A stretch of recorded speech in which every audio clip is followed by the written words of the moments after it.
Good afternoon and welcome to the Expansive, the weekly podcast that we do live on LinkedIn, live on Facebook, 3 p.m. South African Standard Time. As always, it is great to be with you, and it is, of course, also great to welcome my co-host and partner, and now a year older, might I add. Let me not forget that, the recent birthday boy, Mr. John Sanei. Yes, that's me. We all have one birthday once a year. It was my 46th birthday. It was quite uneventful with having COVID happening, and we had a whole weekend away planned, but then that all got cancelled by our president with sort of travel restrictions and that sort of thing. So, yeah, it was great. It was wonderful. Spoke to a lot of friends from around the world, and had a good meal with a good friend of mine at our favorite Greek restaurant. And that was it. So that was the 46th year, another year in the pandemic. Last year, the 45th year was also in the pandemic with my parents on the farm. But all good, feeling revived. 46, what a arb year, 46. It's like in the halfway between 45 and 50. But either way, welcome to everybody listening to the Expansive podcast. Great to have you with us again, whether you're listening to this on podcast or live. We have some really exciting news that's coming out over the next couple of weeks when it comes to this podcast. We've started to work with a real genius little guy, young guy who's super smart and switched on to the tech. So we're excited to share that stuff with you. Erik, how are you doing? And how is Joburg? I know it's been absolutely freezing there from some other sort of friends that are living there. What's happening with you? Yeah, it's been cold. It's actually been a bit overcast today, but otherwise all good. I've been feeling very focused. I think we've been speaking about we have these ebb and flows of focus and energy and ambition and determination. Some days you're up, some days you're low, some weeks you're up, some weeks you're low.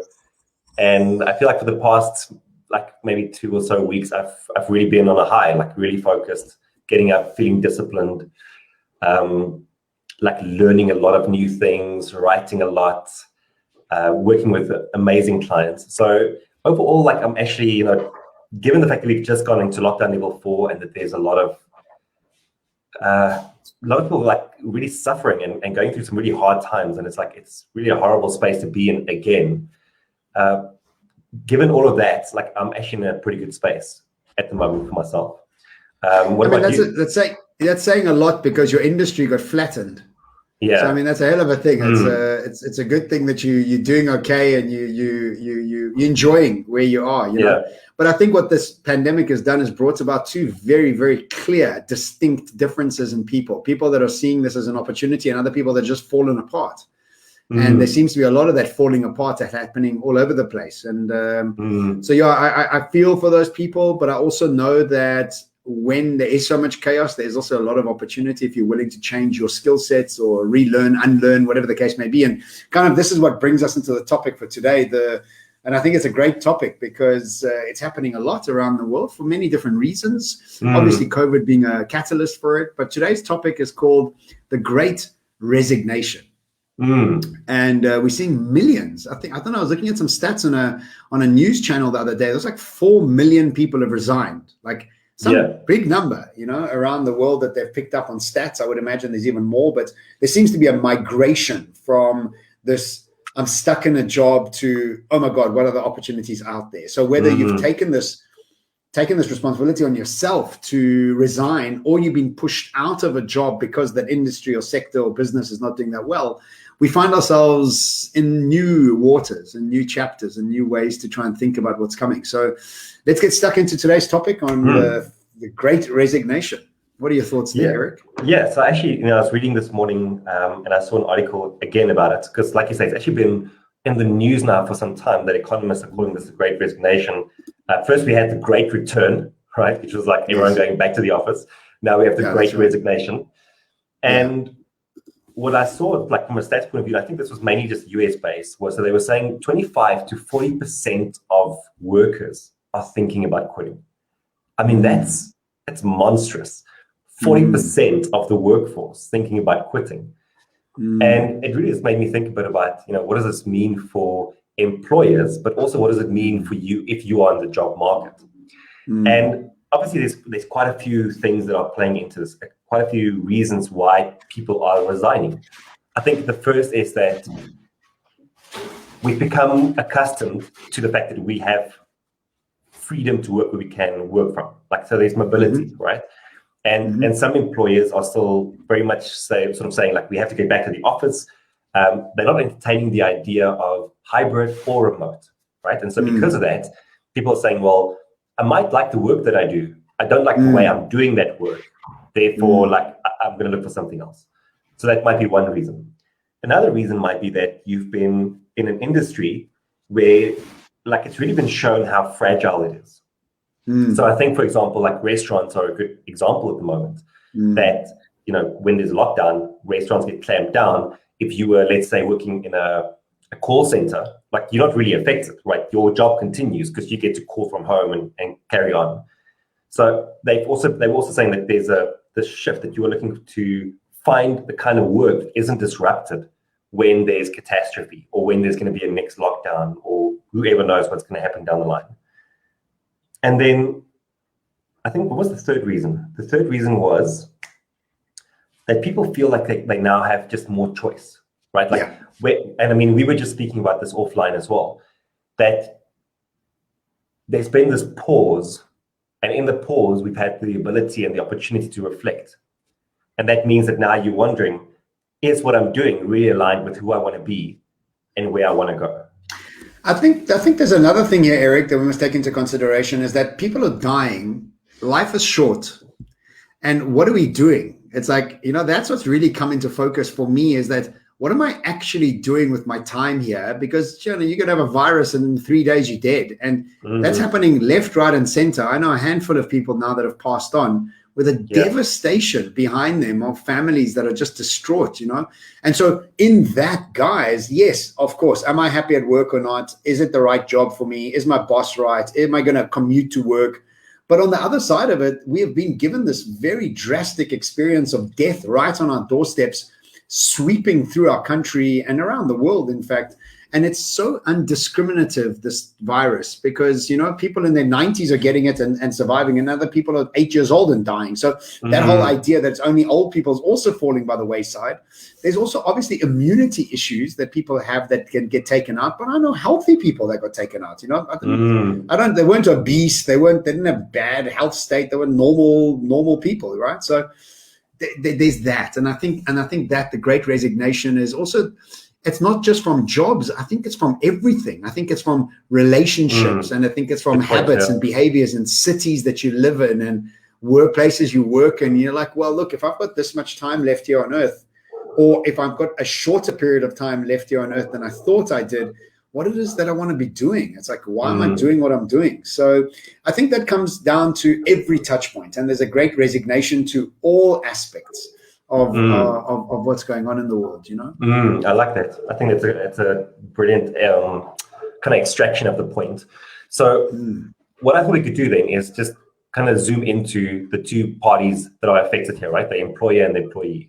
So thinking about, like, if you are a big organization and 40% of your workforce is thinking about resigning, what are some of the things that you might want to, like, tell them? Like, what would you advise an employer to be thinking about at this point? Yeah, I think, you know, I got reached, a company called Deal, DEEL, reached out to me. And what they have done is they're MIT graduates that have created this platform that helps you hire people around the world and make salaries and payments to them easily. Makes it seamless, which has always been a problem. You know, if you're hiring somebody from London, but you live in Indonesia, the payment structure, the laws, the taxes, all those things are, but they've gone and sorted them all out. So I think all organizations should be looking at a more global workforce, a more hybrid workforce, so that if people are wanting to leave, it's okay. And I think that's really key here. You know, I've had this discussion with my team, everybody that works with me. It's like, look, no employment is forever. I don't want that pressure on me, and you shouldn't have that pressure from me. Is that we all evolve and we all move.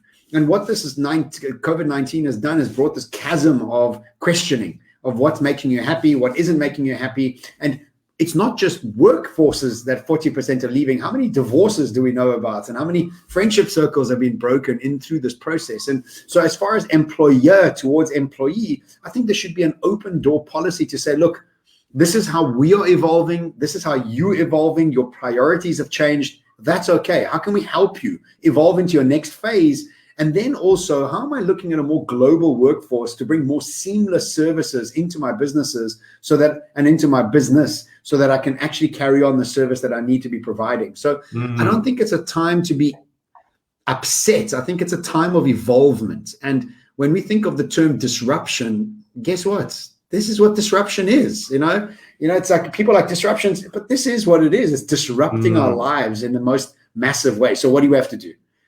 Try and embrace it. You know what I mean? Is try and embrace the process. And I think it's also something important that we need to think about when we're having this sort of spaces. We also need to become okay with sorrow.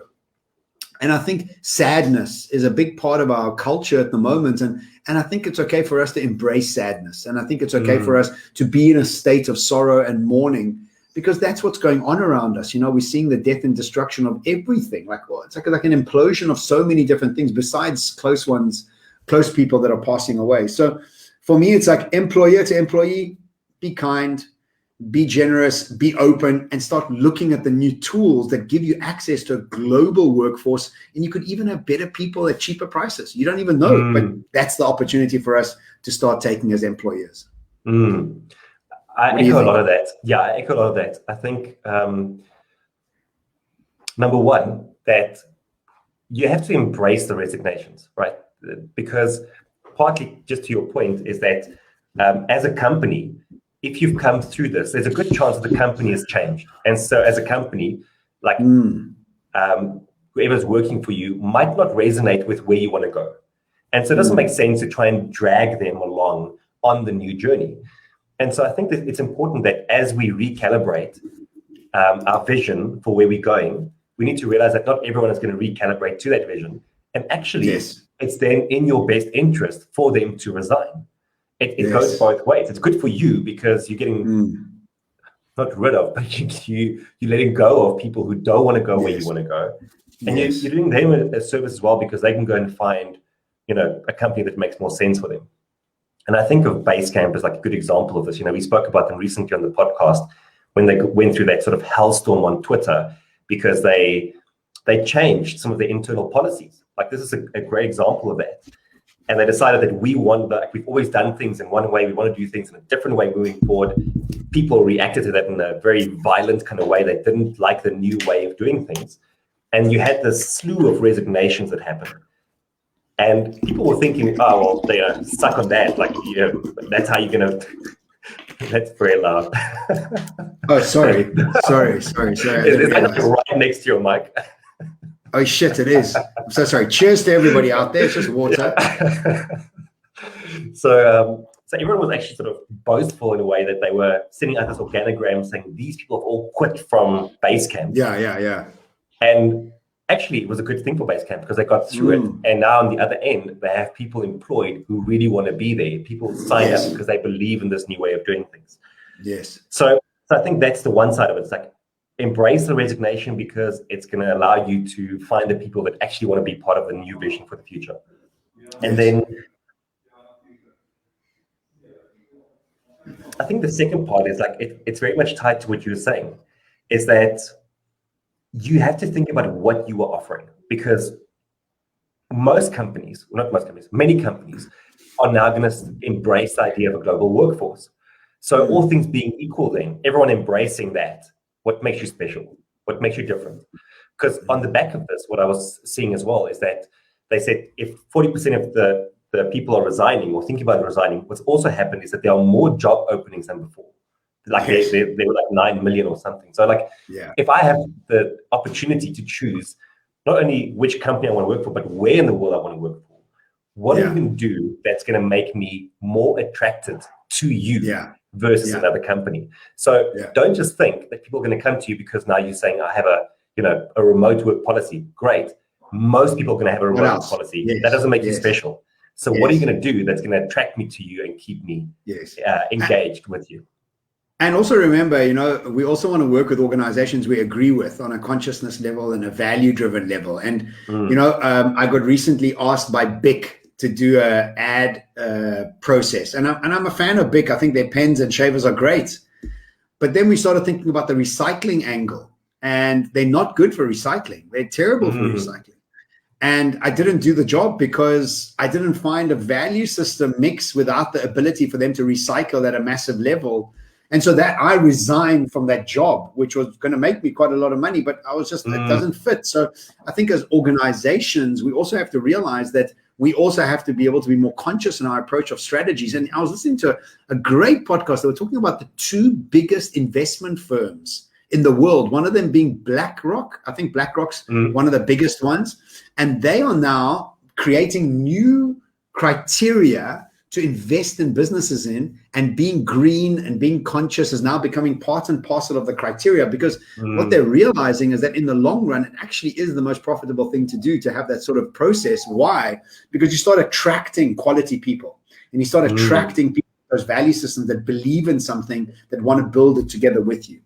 I think it's also important to realize that you want to bring the best people into your world and into your business. You have to give them something, like you said, that nobody else is giving them, and for me, I'd like to think that giving them equity is part of the process, but also giving them a vision to be able to follow that's aligned with theirs, and then giving them the opportunity to make mistakes along the way, giving them the benefit of the doubt throughout the process, is just a smart way to bring smart people into your organization. If you're watching everything they do, if you're forcing a vision onto them, if it's not aligned to their value systems and they're just there for some money or whatever the case may be, you're just attracting bottom feeders and nobody really valuable or aligned with that. So I really just want to work with people that are adults and are also in it together with me for the good times and the bad, rather than just being around with the handouts for salary end of the month. We don't care what happened to the industry. You owe me a salary. It's like, yes, I understand that, but when things are good, you want equity, and when things are bad, you want your salary.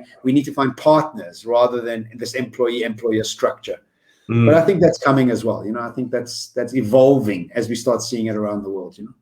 And I think that's kind of a nice segue into then the next part, which is then to look at the employee side of this. And I think we both, without having even spoken about this, will come to the same answer here. But I think you've already laid a nice foundation here, which is that one thing that as you then enter into the job market and as you are looking for new opportunities, is to keep in mind a lot of what you just said is, where will I have autonomy? Where will I have someone who inspires me, who creates a vision? Perhaps where will I find coaching and mentoring as a big part of what I do? Where will I have this partnering opportunity? But I also think, where we would probably both land very strongly when it comes to the employee side of it, is that this is your perfect opportunity to become a part of the creator economy when you have the space to think, right? What do you think? Yeah, look, I was speaking for APSA today, and one of the questions that came from the audience was, what about Africa when you talk about X, Y, and Z? And I think when it comes down to this discussion here, it's also like, what about Africa? We're talking about Western civilized worlds that have this luxury of going into a creator economy. And my response was twofold. One, the stats coming out of Africa and what's happening inside Africa isn't what I focus and read. What I'm reading is what's happening in the most cutting edge societies in the world, and how we can filter those down and bleed them down into our society right now. And my second response to them was, look, Africa's never had it better in the history of the world because of the internet and all that. So we just need to be able to market the heroes we need to look up to, proliferate internet out into the world, and just teach them entrepreneurship based on internet. That's all. Those are the three things that I think are most important. But when it comes down to this scenario, we are, and for anybody listening, is talking about first world sort of pockets around the world. That's kind of how we exist. We work with organizations in those pockets. So as a caveat, I just wanted to say that. We know it's a privileged position to get into the creator economy. You have some sort of backup. You've got warm bed and food that you can get into it. But if we are talking about those people, remember that the world we're moving into prioritizes more than anything else is your uniqueness. The more unique you are, the more your services and products stand out from everybody else, the more successful and the more you'll be worth. So you must also build that into your future plans as an employee or as somebody who's going into the creator economy. How are you standing out from the crowd? How are you positioning yourself as the thought leader? How are you positioning as somebody that is looked up to and inspires people? And so it doesn't matter where you are when you do that. The second thing for me is that the idea of always wanting to be an entrepreneur or an employee is unfair, because some people are just wired to be employees and some people are wired to be entrepreneurs. But remember that entrepreneurship was never celebrated over the last 200 years, because the thing to do over the last 200 years was to study and get a job and then be a good corporate person until you get retired. But now we've shifted and the world's kind of moving more towards the entrepreneurial ideation around solving problems with no loss of enthusiasm, with the gift of just solving a bigger problem, which is very different to where we come from. So I think the personality traits are moving towards celebrating entrepreneurship. And the idea of fitting into a corporate structure is a dangerous one, because you're not guaranteed of any salaries. You could be automated out of your job. There's so many M&As, like mergers and acquisitions happening, that jobs just become futile and departments get kicked out. You don't have agency over your reality. And I think it's a dangerous place to play. The sooner you can become the captain of your ship, the sooner you can become the person that's actually driving any sort of business based on your name, the better for you and better for the world, to be honest, because you're not sitting like a person sitting in the corner going, well, where's my job? Why are you guaranteeing me anything? So I think as an employee, exciting times. As an employer, exciting times. Both of them are exciting in the opportunities you take up for them. But I know that even with our industry being flattened, not going to events and not having those events happening, and obviously the repercussions are all eventing companies, restaurants, hospitality, hotels, flights, all of these things have been affected. And what we have done, you and I, have just decided to lay low and wait it out and research some more and read some more and write some more and just get ready for it to come back again. So there's also pros and cons being an entrepreneur. You know what I mean? There's not like all for sure. There's the pros and cons. The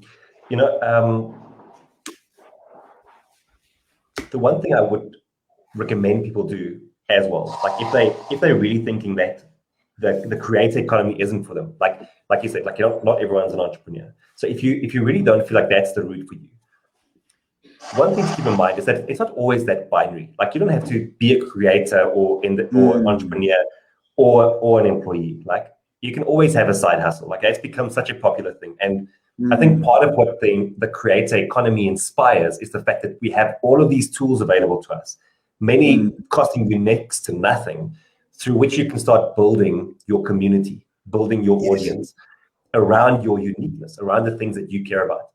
And I'm always fascinated by what people can rally around. Like, I think I don't know if I sent you, no, I posted on Instagram the other day.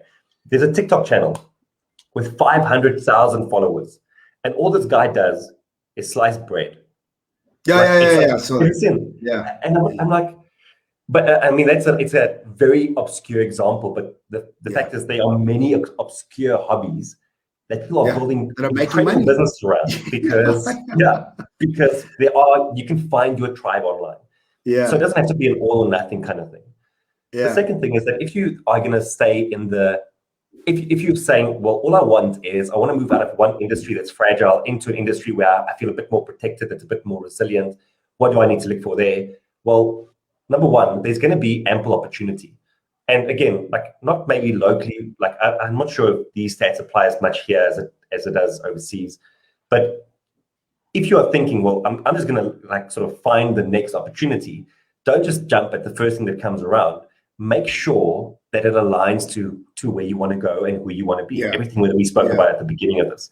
But also know that as much as an employer needs to figure out what's going to make them special, you need to do the same thing. Because you are now competing against everyone from around the world that might be cheaper, that might be more skilled.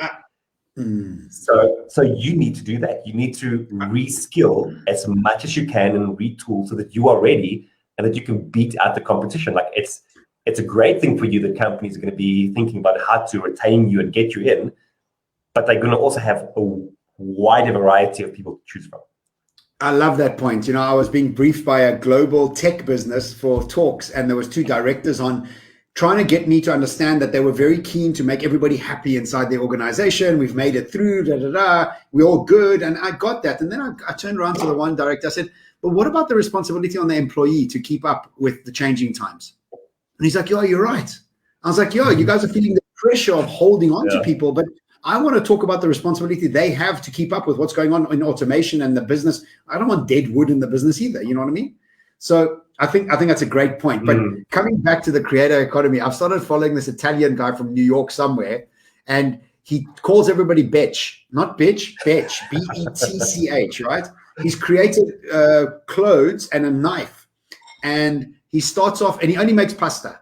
So he comes on his video, he's like, yeah, bitch, today I'm going to make this, bitch. And then everything's like, bitch. And he's at the gym, he's training, then he's making pasta, then he's showing his muscles, and he's like, these muscles are pasta, bitch.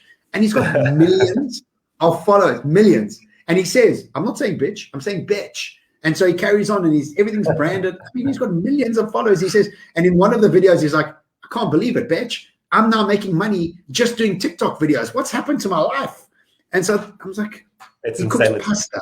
Yeah. Insanity. It's insanity.